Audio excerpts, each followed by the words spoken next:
అదే RTV app వార్తల్ని క్షణాల్లో చదివే అవకాశం ఉంటుంది. ఒక న్యూస్ పేపర్, ఒక టెలివిజన్ ఛానల్ మీ చేతుల్లో ఎప్పుడూ ఉంటాయి. బంగాళాఖాతంలో వాయుగుండం ఏర్పడి అంటే అల్పపీడనం ఏర్పడి అది తీవ్రమైన వాయుగుండంగా మారింది. దీని యొక్క ప్రభావం వలన మనకి నిన్న సాయంత్రం నుంచి గూడూరు సబ్ డివిజన్, ప్రత్యేకించి గూడూరు, చిల్లకూరు, అదేవిధంగా కోట, వాకాడు, చిట్టమూరు ఈ ప్రాంతాల్లో భారీ వర్షాలు కురుస్తున్నాయి. ఈ భారీ వర్షాలకి ఏంటంటే లోతట్టు ప్రాంతాలన్నీ కూడా జలమయం అవుతున్నాయి. అదేవిధంగా వాగులు వంకల గార పొంగి పొరలొచ్చు.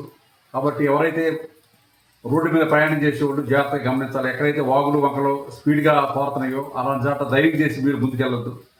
ఇప్పుడు అలాంటి పరిస్థితులు ఉంటే పోలీసు వారికి కానీ రెవెన్యూ వారికి కానీ మీరు ఇన్ఫార్మ్ చేస్తే మేము అక్కడ తగు జాగ్రత్తలు తీసుకుంటాము. అదేవిధంగా ఎక్కడైనా ఇళ్లలో కానీ నీళ్ళు వచ్చేటైతే వెంటనే మీ దగ్గరలో ఉన్న ప్రభుత్వ అధికారులకు కొంచెం తెలియపడుతుంది.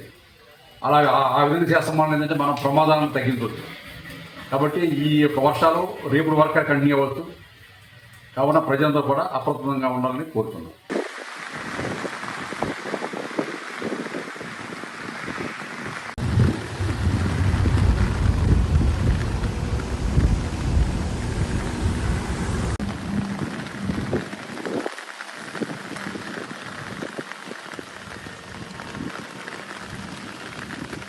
మరిన్ని వీడియోస్ కోసం ఛానల్ ని సబ్స్క్రైబ్ చేయండి. లేటెస్ట్ అప్డేట్స్ కోసం వాట్సాప్ ఛానల్ ని ఫాలో అవ్వండి. ఆ లింక్ డిస్క్రిప్షన్ లో ఉంది.